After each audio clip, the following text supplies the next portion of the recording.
que el tipo legal también tiene una característica positiva y una característica negativa. ¿Cuál es la característica positiva? ¿Alguien sabe? Julián, ¿vos te acordás que hay en la característica positiva de la consecuencia jurídica?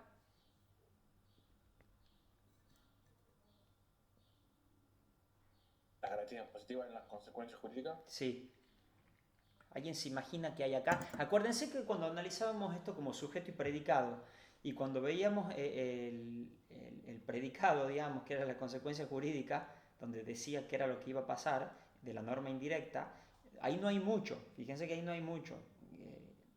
Ahí, si decimos que ahí está la característica positiva, ¿cuál será si nosotros leemos? Se va a aplicar la ley de tal lugar. ¿Cuál será en ese caso la característica positiva?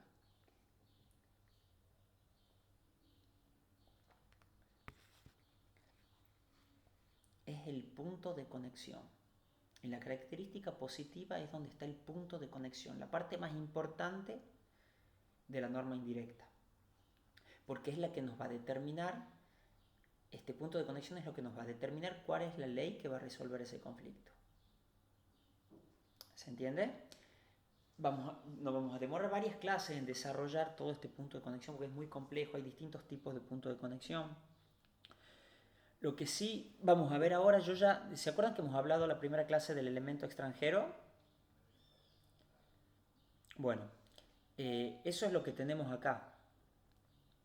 El punto de conexión lo podemos clasificar, digamos, ahora solamente vamos a ver la clasificación en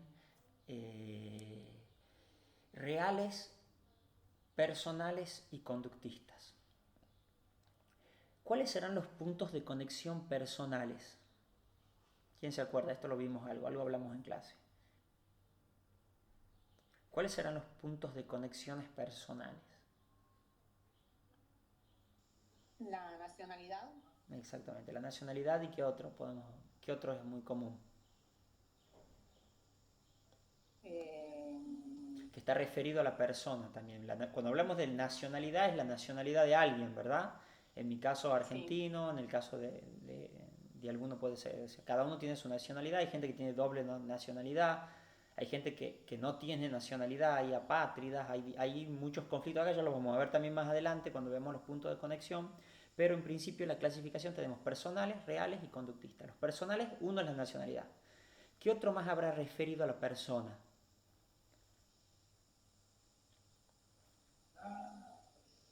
El más común, el que más se usa, el que usa nuestro derecho generalmente. El domicilio. El domicilio, exactamente. El domicilio generalmente el que más usa nuestro derecho es el domicilio. En las cuestiones personales, obviamente, cuando se refiere cuando el punto de conexión es personal. Hay lugares donde los lugares que usan por general la nacionalidad son los lugares territorialistas. Hay países que le quieren aplicar a todos sus nacionales su ley. No importa que se vayan, aunque se vayan, lo sigue juzgando.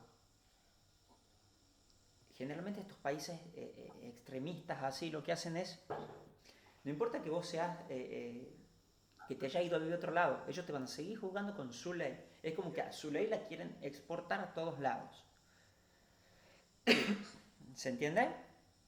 Entonces, en cambio el domicilio generalmente lo que hace es que, en el caso que nosotros acá somos todos argentinos, ponele, y Karina se va y se domicilia y se va a vivir a otro lado, la Argentina le permite que a ella se le aplique la ley de ese otro, del lugar donde se ha ido a vivir. Porque justamente está viviendo allá, lo más lógico es que como está domiciliada allá, o sea, su domicilio es allá y no acá, significa que su centro de vida está allá, la ley argentina le permite que se le aplique otra ley que no sea la nuestra. Es como que no está exportando con ella nuestra ley. ¿Entienden? Entonces, generalmente el domicilio es más amigable con el derecho internacional privado que la nacionalidad. La nacionalidad suele ser más territorialista y el domicilio es más abierto, digamos. Respeta más generalmente el elemento extranjero.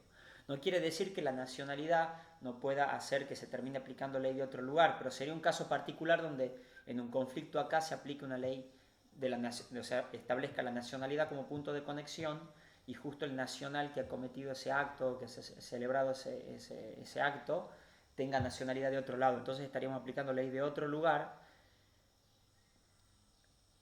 usando como norma indirecta nuestra norma, digamos. Pero bueno, eso sería un caso particular. Pero en general la nacionalidad como punto de conexión suele ser más territorialista que el domicilio.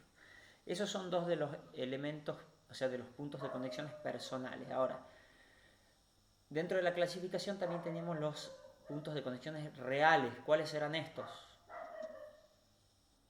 ¿Cuáles pueden ser los reales?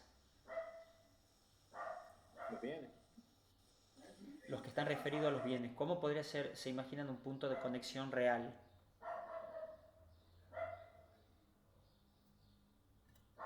El lugar donde se encuentra el inmueble. Exactamente. Ese es el ejemplo más simple de un punto de conexión real. Es el lugar de situación de un bien. Entonces, la norma puede establecer en su tipo legal que cuando se dé un conflicto de tal naturaleza, se va a resolver con la ley del lugar donde se encuentra situado el inmueble. Entonces, la consecuencia jurídica de esa norma, o sea, la característica positiva y el punto de conexión sería justamente la parte esa en la norma donde dice se aplica la ley del lugar de situación del inmueble. ¿Les queda claro? Eso es fácil, digamos, eso no tiene mucha complicación. Y el último es el conductista. ¿Cuándo existiría un punto de conexión conductista? En donde se produjo el hecho. Exactamente.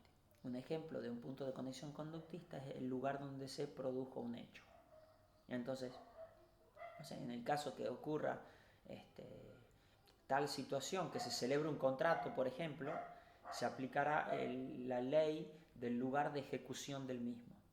Entonces estamos hablando de un acto, de un hecho, que cuando sucede se aplica la ley, ya puede ser del lugar de celebración, del lugar de ejecución, pero está refiriéndose generalmente a una conducta, al lugar donde yo he celebrado ese contrato, donde lo voy a llevar a cabo ese contrato, al lugar donde se despache la mercadería, o al lugar que incluso hayan establecido las partes. O sea, si las partes han establecido en el contrato que se la va a aplicar la ley de tal lugar, estaríamos también ante este tipo de punto de conexión. ¿Se entiende? Entonces tenemos ya que los puntos, después obviamente hay distintos tipos de clasificaciones, también ya lo vamos a ir viendo, pero en principio me interesa que entiendan que tenemos los puntos de conexión, que son la característica positiva de la consecuencia jurídica, o sea, lo que tiene que suceder para que la norma se aplique, y que esos puntos de conexión se clasifican de tres formas: personales, reales y conductistas. En los personales hemos visto como ejemplo la nacionalidad y el domicilio. En los reales, un ejemplo que hemos visto es el lugar de situación de los bienes, y de los conductistas, un ejemplo que hemos visto, por ejemplo, es el lugar de celebración del contrato o el lugar de ejecución de un contrato. ¿Les queda claro entonces la clasificación de estos puntos de conexión? Bien, bueno. Por último tenemos entonces la característica negativa de la consecuencia jurídica. La característica negativa de la consecuencia jurídica, al igual que la característica negativa del tipo legal, no tiene que suceder para que la norma se aplique. O sea, no solo no tiene que existir fraude a la ley para que la norma esta se aplique. Además de que no exista fraude a la ley, tampoco se tiene que violar el orden público internacional. O sea que la característica negativa de la consecuencia jurídica es justamente el orden público internacional. Si la norma indirecta que queremos aplicar viola el orden público, no se aplica. Igual que si existe fraude a la ley. Les doy un ejemplo. Si tenemos una norma indirecta, hagamos de cuenta que nosotros estamos por resolver un conflicto y las partes han pactado que se va a hacer con la ley del lugar donde se va a ejecutar el contrato. Y el lugar donde se va a ejecutar el contrato establece como pena la muerte. En el caso que una parte incumpla un contrato, se aplica pena de muerte. Así dice la norma de ese país. ¿Ustedes creen que acá se podrá resolver un conflicto con esa norma? Bueno, entonces tengo que buscar otra norma que me resuelva el conflicto. de lo que está en la característica negativa, la norma no se aplica. O sea, si tengo tanto la característica negativa del tipo legal como de la consecuencia jurídica. En caso que haya fraude a la ley, la norma no se aplica, y en caso que la norma viole el orden público, tampoco se aplica. Entonces yo cada vez que voy a resolver un conflicto tengo que analizar 4 partes. La característica positiva del tipo legal, donde me fijo que no haya un problema de calificaciones, que no haya una cuestión previa que resolver. Si la hay, la resuelvo. Después me tengo que fijar que esa norma, que en esa norma no se haya producido fraude a la ley. O sea, que en esos hechos que se plantean no se haya producido fraude a la ley. Después tengo que analizar el punto de conexión. ¿Qué tipo de punto de conexión estamos hablando? Y ubicarlo al tipo de conexión. Y una vez que ya he determinado la ley, ver que esa ley no viole el orden público. ¿Se entiende? Bueno. En principio, muy por arriba, esa es la norma indirecta, digamos, esa es la norma que vamos a estudiar y vamos a desarrollar en las distintas unidades de la materia, de la parte general. Y es lo que yo quiero que aprendan y es a lo que me voy a enfocar en todas las clases que vamos a tener.